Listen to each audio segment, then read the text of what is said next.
Feel good Saturday, Kabisyo! It's me again, DJ Robin Siena, your pinakamagandang probinsyana in town.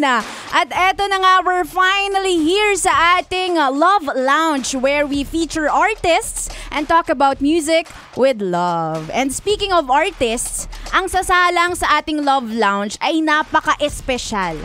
So they are an upcoming OPM band with their career single Tinig ng Pag-ibig. The band started out almost a decade ago as a vehicle to write and perform original material made by their members. Over the said number of years, the compositions took a natural course of development in terms of arrangement and textures. O mga kabisyo, hindi kasi talaga basta-basta ang miyembro ng bandang ito. Because they are composed of talented personnel with musical gifts who are respectively tenors. Mga masters, kumbaga ba mga mamaw na. Kaya excited talaga akong makilala na talaga sila today. O diba, naririnig ko tumatawa na sila. So their music, mga kabisyo, they revolve around the music of hope, love, and life. Dahil narinig nyo na silang tumawa, di ba? Ang saya-saya namin dito sa studio. Ipapakilala ko na ang Rise High! Yeah! Ayan. Ano po yung reaction nyo sa intro ko? Yun na yan. Hindi nakailag?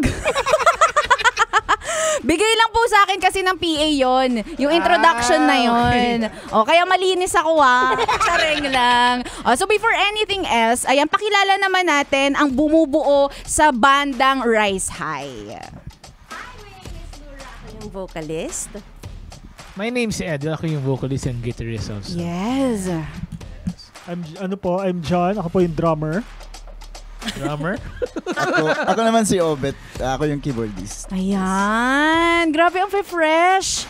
Ang fresh. And ang una kong diba? Puyat pa yan sa lagay na yan. Ay, nako, nakakatuwa. Alam niyo yung unang vibe pa lang ninyo nung nakita ko kayo, sabi ko, ay, very inspiring ang kanilang vibe. Kaya excited na ako marinig ang musika ninyo, no? Pero bago ang lahat, pwede nyo bang ikwento, kung, kahit maikli lang, kung paano nabuo ang Rise High? Ayan. Sige, Rise High nabuo siya kasi mga ano kami, tumutugtog talaga kami sa events. Ayan, so alam mo yung minsan sama-sama kung sino-sino nakakasama. Yeah. Yan, tapos there's a time na nag-decide si Edil magsulat naman ng sarili niyang kanta. Maiba naman. Maiba naman. Sarili atin naman natin. Oo nga. Totoo. I wrote few songs na nag-start for the Rise High mismo. And yun na yung naging namin. Parang naging hobby ko na rin sumulat. And then, buhay natin to. So, with our yung unique skill ng bawat miyembro, pinag-combine namin. And then, yun yung music ng Rise High. Ayan. Nakakatuwa naman. So, masasabi nating meant to be talaga kayo, no, na mabuo. Oo. Diba? Ayan. So, Rise High, eto, meron tayong palaro. Ano yan? Ayan, huhulihin namin ang mga kadilim-diliman ng pagkatao. Sabi bright dito masaya Chareng lang. So, ang programa natin ngayon kasi ay Love Lounge. So, kwentuhan lang tayo para mas kilalanin kayo. At syempre, mahilig tayo sa mga cards. Mga bara-baraha. Pero wholesome naman to. Ayan. May disclaimer. may mga cards tayo dito. Mga Pokemon katanungan. Pokemon. Oy, very bagets tayo doon. Ayan. So, dito sa mga barahang ito, sa ating love deck, may mga katanungan dyan. So, it revolves around your life, your darkest secrets, your love life. Ayan. Patay tayo dyan. So, bubunot ka lang, tapos sasagot kayo bawat isa. Okay, ready na tayo? Ready! Yan! So, for our first question, you can pick one card. Sige, ito. Sa ibabaw tayo. Ayan. Okay, so over the past 10 years, what's been your biggest blessing in disguise? Aww. Over the blessing in disguise na nagkaroon ng pause dun sa mga plans ko. Kasi hindi pala yun yung meant para sa akin. Diba? Tapos, I was able to pursue itong pagkanta kahit na sabi mong medyo ando na tayo sa kakaibang level natin sa age. Pero still, na-pursue ko pa din siya. And I'm happy, very happy with that. Nakakatuwa. Pag para sa'yo talaga no? Totoo yan. Ay, nako, nakakatuwa naman. So next, Iyak ko nakapag-prepare sila, Sige. Ako ba magbabasa sila na? Bali, yung same question. Ako. Yes, Sige, same sige. question. Yes, nauna ako. Tapos na. Siguro, naalala ko lang, 2009, yung dating singer namin, hindi ko na sabihin, sikat na rin. Grabe. Oo. Thou shall not be named. labas na. Ayan. Sabi niya, alam mo, Edil, yung kanta mong yan, sisikat yan after 10 years. Aww. Pero wala sa idea ko talaga na ako yung kakanta. Nag-backup lang ako before. And then, ito na nga. So, I wrote my songs, tapos nagawa na. So, I don't know, we're just excited moving forward sa journey ng Rise High. Yun. Ayan, nakakatuwa. Sabi nga nila, time is the a great storyteller, truth teller ba? Ba't kasi nag-i-English Pero 'di ba doon kasi mag-unfold kung ano yung para sa'yo talaga. And in that span, 'di ba? Talagang eto na tayo, pahay na tayo. Totoo. Pahay? Parang iba. Medyo. Wag mo ganun. Wait, rewind. Rise High. Pataas. Rise High. Pataas tayo, 'di ba? Rise Iba pag high. Tagalog. Oo nga That English. Sumagat. Okay, so next answer.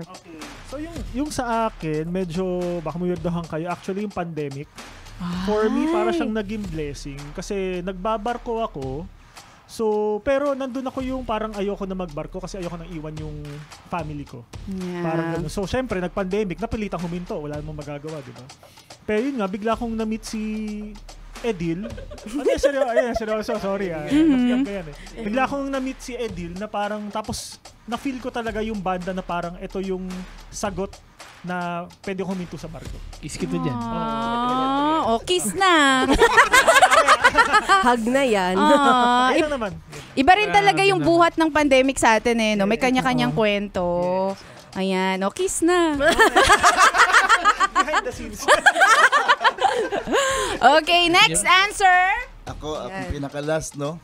Pwede bang wala ako pwede bang copy-paste na lang? Joke. Marami yan for Well, sure. Ang sa akin naman din, similar kay John. Kasi, lahat naman tayo talaga after ng pandemic talagang, alam mo yun, gustong bumangon, ganun. And then I decided to, gusto ko nang bumiyahe para, marami akong anak.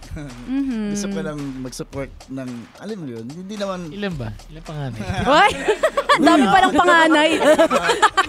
Legal yan lahat, legal. Isang mami lang yun. Ayan. So I decided na, parang, biyahe na ako. So, here comes Edil na tumawag ulit. Well, a big blessing, bro. Actually, Ayan. you challenge me na ikaw, bahala ka. Wala pa naman to hindi pa naman sigurado. Nandyan na. Andyan na yung material. And then I listen to the songs. Sobrang ganda. Sabi ko, sige, why not? It's worth the, Ayan.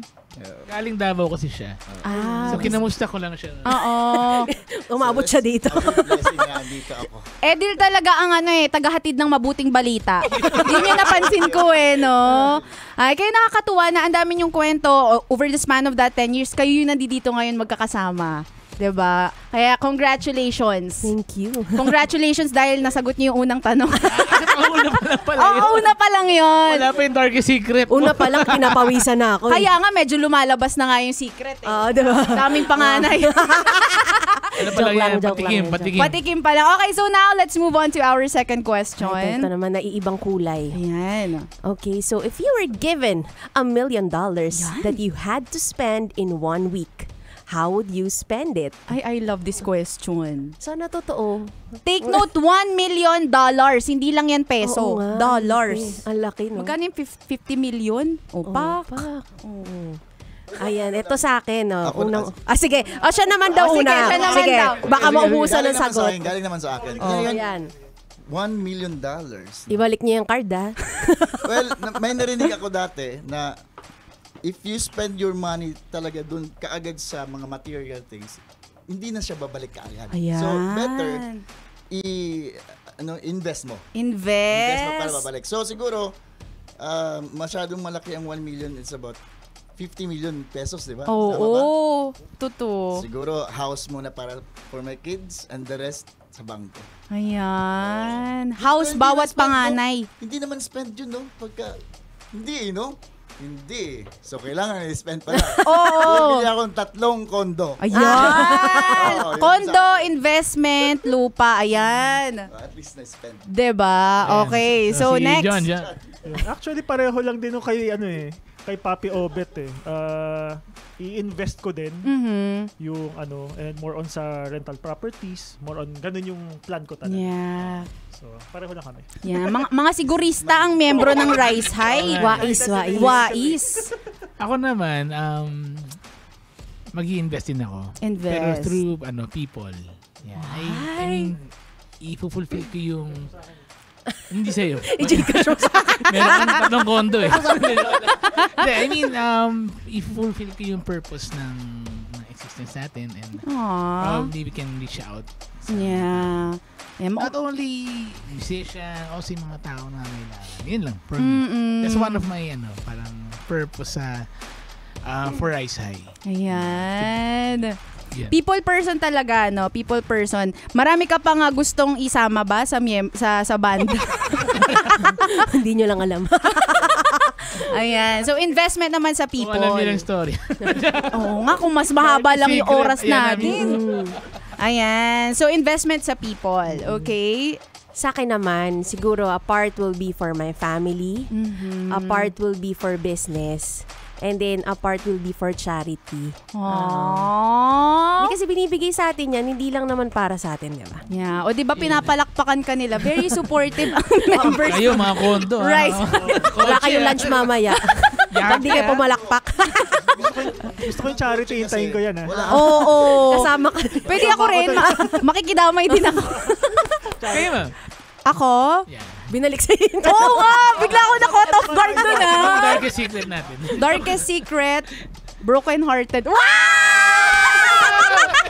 Charay nga, uy, kayo yung bida ngayon. Grabe tong Rise High. Mamaya, mag-inuman tayo. Pag-usapan yan mamaya. Anyway, so let's now move on to the next question. Sure ka ba dyan, sabi ni Boy Pindot?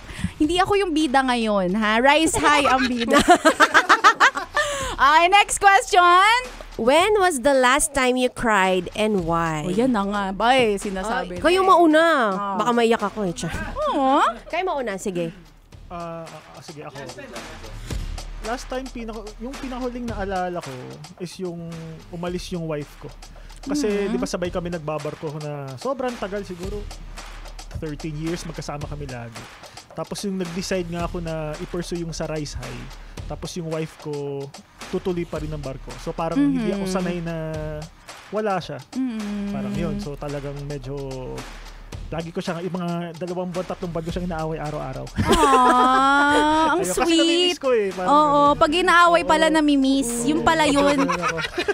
Shout out natin. Shout out natin ang iyong Ayun, misis. kay sa wife ko, Judith Alagarbes. As usual, thank you thank you sa support. Talagang, Yaw. Hindi, yung isa mamaya. Joke. Wala ka lang! Joke lang yan. Alam niya yan. Ayan, alam ni Judith yan. Oh, inaaway ka na naman, no? Okay, Ayun lang, next. yun lang. Next answer. Ayun, Bet, ikaw na. Ako. Before, siguro, mga 2014 to 2016 or earlier pa, iyakin ako. Pero recently lang, siguro mga 3 days ago, Ay. merong song yung Christian song, gospel song, something like that.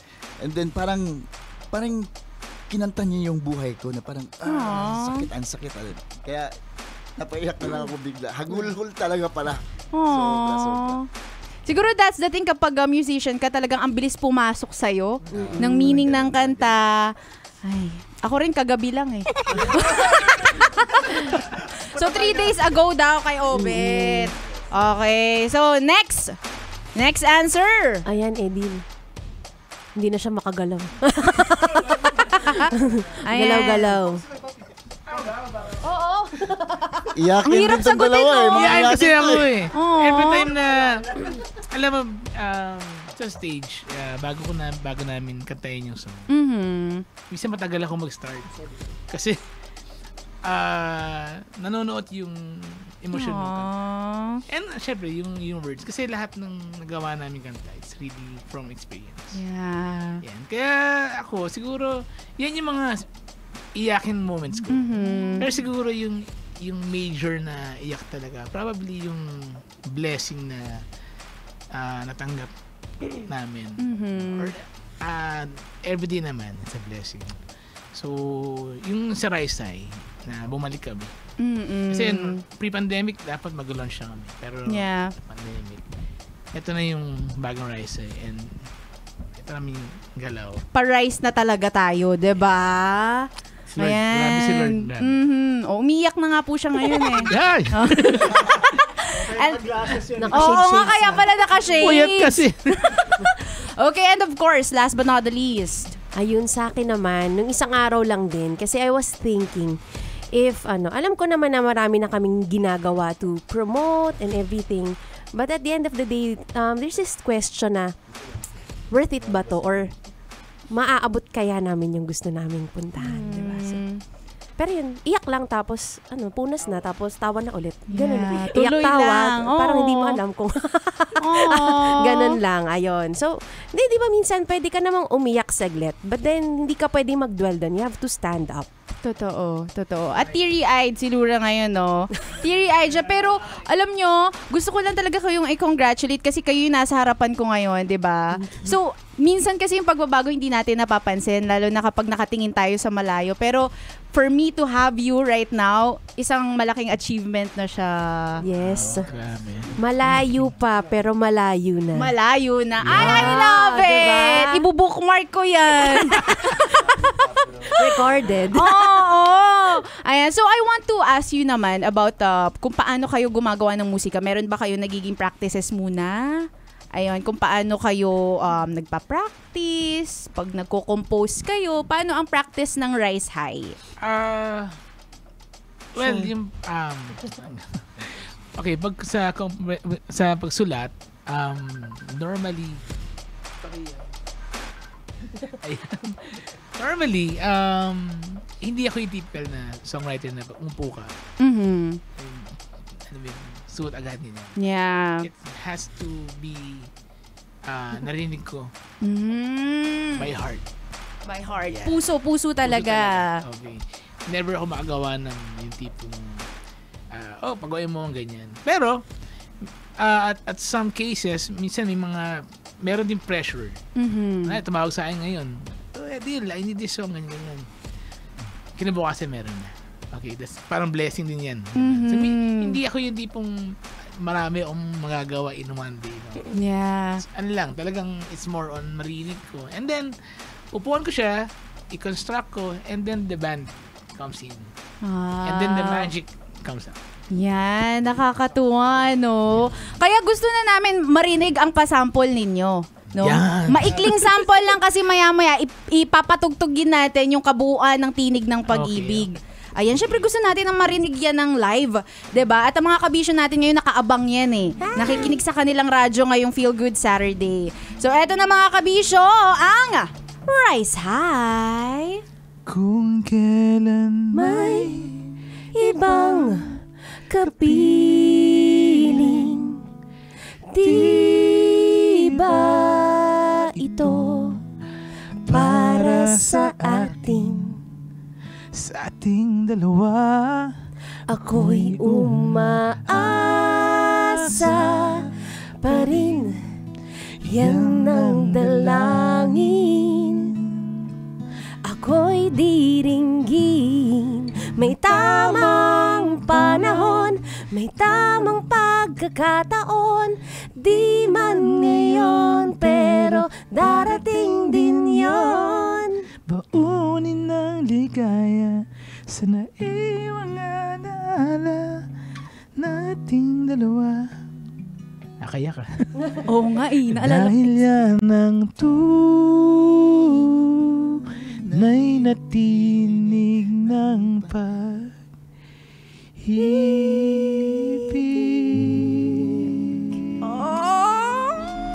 Ay, kakak! kabisyo, pero maya-maya lang abangan nyo dahil bubuuin natin yan. So Rise Hype, pakiimbita ang ating mga kabisyo. Saan ba kayo pwedeng abangan, mapakinggan, mapanood, ma-follow? Ayan na. Again, we are Rise High and please follow us on our social media, Facebook, YouTube, Twitter, TikTok, Instagram, lahat. Basta type nyo lang Rise High, all capital letters ha. Kasing laki namin dapat. Yan. Saka Ayan. Spotify pala. Ayan, Spotify syempre, kaya may mga last shoutouts pa ba kayo sa mga kabisyo natin? Invite ko rin sa August 16 will be at Usok Bar. Yan, We're doing our bar QC, tour. and, Basta follow nyo kami sa socials namin. May mga schedules kami doon. Ayan.